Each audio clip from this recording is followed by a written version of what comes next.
샬롬, 이동춘 목사입니다. 오늘도 여러분의 삶이 주님의 평안으로 가득하시길 기원하며 하나님의 말씀을 나누겠습니다. 오늘 주시는 말씀은 마태복음 13장 24절에서부터 30절의 말씀입니다. 예수께서 그들 앞에 또 비유를 들어 이르시되 천국은 좋은 씨를 제밭에 뿌린 사람과 같으니 사람들이 잘 때에 그 원수가 와서 곡식 가운데 가라지를 덧뿌리고 갔더니 싹이 나고 결실할 때에 가라지도 보이거늘 집주인의 종들이 와서 말하되 주여 밭에 좋은 씨를 뿌리지 아니하였나이까. 그런데 가라지가 어디서 생겼나이까. 주인이 이르되 원수가 이렇게 하였구나. 종들이 말하되 그러면 우리가 가서 이것을 뽑기를 원하시나이까. 주인이 이르되 가만두라. 가라지를 뽑다가 곡식까지 뽑을까 염려하노라. 둘 다 추수 때까지 함께 자라게 두라. 추수 때에 내가 추수꾼들에게 말하기를 가라지는 먼저 거두어 불사르게 단으로 묶고 곡식은 모아 내 곡간에 넣으라 하리라. 아멘. 마태복음 13장 24절로부터 30절 말씀을 본문으로 가라지와 함께 사는 법이라는 제목으로 말씀을 나누도록 하겠습니다. 오늘 본문은 천국 비유입니다. 그리고 예수님께서 들려주신 비유입니다. 그리고 이 비유는 네 가지 땅, 즉 길가, 돌밭, 가시떨기 좋은 땅에 떨어진 씨 비유에 이어 들려주신 비유입니다. 오늘의 비유는 예수님의 친절한 해석이 있습니다. 13장 37절로부터 43절이 그 해석입니다. 이에 예수께서 무리를 떠나사 집에 들어가시니 제자들이 나와 이르되 밭에 가라지의 비유를 우리에게 설명하여 주소서. 대답하여 이르시되 좋은 씨를 뿌리는 이는 인자요 밭은 세상이요 좋은 씨는 천국의 아들들이요 가라지는 악한 자의 아들들이요 가라지를 뿌리는 원수는 마귀요 추수 때는 세상 끝이요 추수꾼은 천사들이니 그런즉 가라지를 거두어 불에 사르는 것 같이 세상 끝에도 그러하리라. 인자가 그 천사들을 보내리니 그들이 그 나라에서 모든 넘어지게 하는 것과 또 불법을 행하는 자들을 거두어 내어 풀무불에 던져 넣으리니 거기서 울며 이를 갈게 되리라. 그때 의인들은 자기 아버지 나라에서 해와 같이 빛나리라. 귀 있는 자는 들으라. 예수님이 해주신 비유풀이에 의하면 오늘의 본문은 우리 신앙인에게 믿음과 용기를 줍니다. 무엇보다도 결론 때문입니다. 그때의 의인들은 자기 아버지 나라에서 해와 같이 빛나리라. 여기서 의인들은 당연히 우리 신앙인들입니다. 신앙인들은 주님의 재림의 날부터 하나님의 나라에서 해와 같이 빛나는 삶을 영원히 살게 되는 것이니 이 얼마나 믿음과 용기가 생기는 비유의 말씀입니까? 아멘. 그런데 아멘 하신 여러분에게 기운 떨어지는 질문을 드려야겠는데 용서를 구합니다. 예수님의 재림이 언제시죠? 그렇습니다. 모릅니다. 아무도 모르고 당사자이신 예수님도 모르십니다. 오직 하나님만이 그 날과 그 시간을 아십니다. 우리가 아는 것은 하나입니다. 2000년 전에 이 약속을 하셨다는 사실입니다. 그리고 아직 안 오셨습니다. 물론 우리가 이 약속을 믿으니 기다리는 것은 변함없는 일입니다. 그렇지만 너무 기다리게 하시는 것이 아닌가 싶습니다. 그렇다고 삐치거나 야속하다고 생각하는 것은 아닙니다. 단지 재림의 날까지 견뎌내야 하는 현실 상황이 녹록지 않기에 그 마지막 날이 기다려질 뿐입니다. 무엇보다도 녹록지 않은 것은 가라지와 함께 살아야 하는 현실입니다. 가라지는 악한 자의 아들들입니다. 그리고 악한 자는 마귀입니다. 특히 마귀는 우리와는 원수입니다. 친구가 아닙니다. 우정을 나눌 사이도 아니지만 나눠서도 안 되는 사이입니다. 바로 이러한 악한 자인 마귀이며 원수의 자녀들과 주님의 재림의 날까지 함께 살아야 합니다. 그렇기 때문에 우리의 신앙은 늘 비아냥거림과 빈정거림 등과 같은 시비와 도전을 받고 있습니다. 심지어는 박해와 살해와도 같은 위협도 받고 있죠. 물론 바울의 신앙 고백을 하고는 있습니다. 로마서 8장 17절과 18절입니다. 자녀이면 또한 상속자 곧 하나님의 상속자요 그리스도와 함께한 상속자니 우리가 그와 함께 영광을 받기 위하여 고난도 함께 받아야 할 것이니라. 생각하건대 현재의 고난은 장차 우리에게 나타날 영광과 비교할 수 없도다.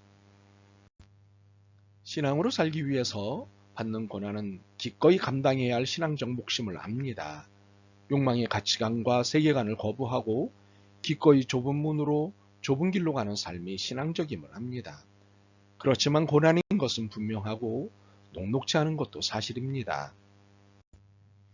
그래서 은밀히 타협을 할 때도 있고 슬쩍 비겁한 행동을 하기도 합니다.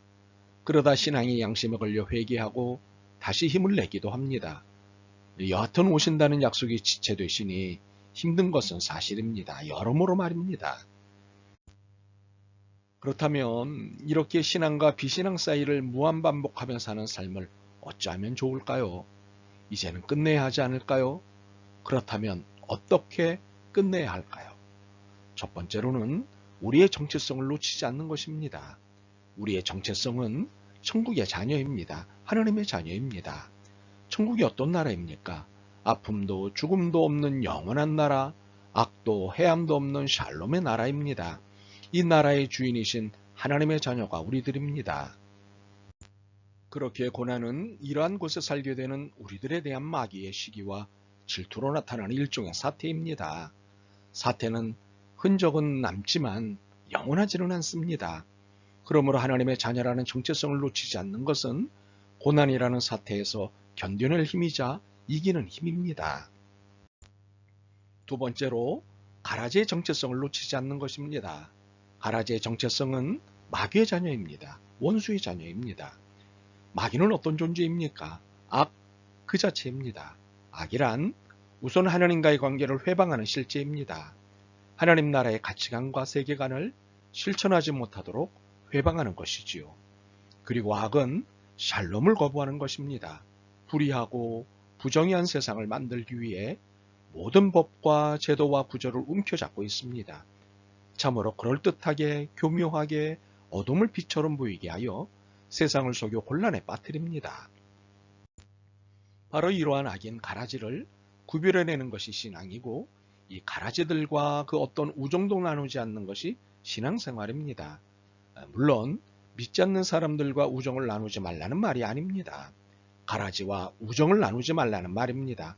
가라지는 악이기 때문입니다. 세 번째로는 추수꾼인 천사들이 항시 우리 곁에 있음을 놓치지 않는 것입니다. 히브리서의 설명에 따르면 천사는 우리를 돕는 자들입니다. 히브리서 1장 14절입니다. 모든 천사들은 섬기는 영으로서 구원받을 상속자들을 위하여 섬기라고 보내심이 아니냐. 혹시 30절 때문에 혼란스러우신가요? 둘 다 추수 때까지 함께 자라게 두라. 추수 때에 내가 추수꾼들에게 말하기를 가라지는 먼저 거두어 불사르게 단으로 묶고 곡식은 모아 내 곡간에 넣으리라 하리라. 여기서 추수꾼은 천사입니다. 혹시 혼란스러우신 이유는 이 천사들이 주님의 재림의 날에만 나타난다고 생각하기 때문일 것입니다. 그런데 아닙니다. 히브리서의 말씀처럼 천사는 우리를 돕기 위해 존재하는 하나님의 종입니다. 그래서 늘 우리와 함께 있습니다. 천사는 하나님의 돌봐주시는 은혜입니다. 아마추어와 프로의 차이는 분명합니다. 아마추어는 실수가 많거나 작고 프로는 실수가 없거나 거의 없습니다. 그래서 신입사원보다는 경력사원을 선호합니다. 신입사원에게 연봉을 적게 준다는 장점보다 실수 비용이 높다는 단점이 더 크기 때문입니다. 그러다 보니 경력을 쌓기가 쉽지 않지요. 오늘 본문에도 아마추어와 프로가 나옵니다. 누가 아마추어고 누가 프로일까요? 27절에서 30절입니다. 집주인의 종들이 와서 말하되 주여 밭에 좋은 씨를 뿌리지 아니하였나이까? 그런데 가라지가 어디서 생겼나이까? 주인이 이르되 원수가 이렇게 하였구나. 종들이 말하되 그러면 우리가 가서 이것을 뽑기를 원하시나이까? 주인이 이르되 가만두라. 가라지를 뽑다가 곡식까지 뽑을까 염려하노라. 둘 다 추수 때까지 함께 자라게 두라. 추수 때에 내가 추수꾼들에게 말하기를 가라지는 먼저 거두어 불사르게 단으로 묶고 곡식은 모아 내 곡간에 넣어라 하리라. 아마추어는 주인의 종들이고 프로는 추수꾼인 천사들입니다. 물론 주인의 자녀들도 아마추어입니다. 그래서 예수님께서 신신당부하신 말씀이 가만두라. 가라지를 뽑다가 곡식까지 뽑을까 염려하노라. 둘 다 추수 때까지 함께 자라게 두라 입니다. 분명 가라지는 없어져야 할 대상입니다.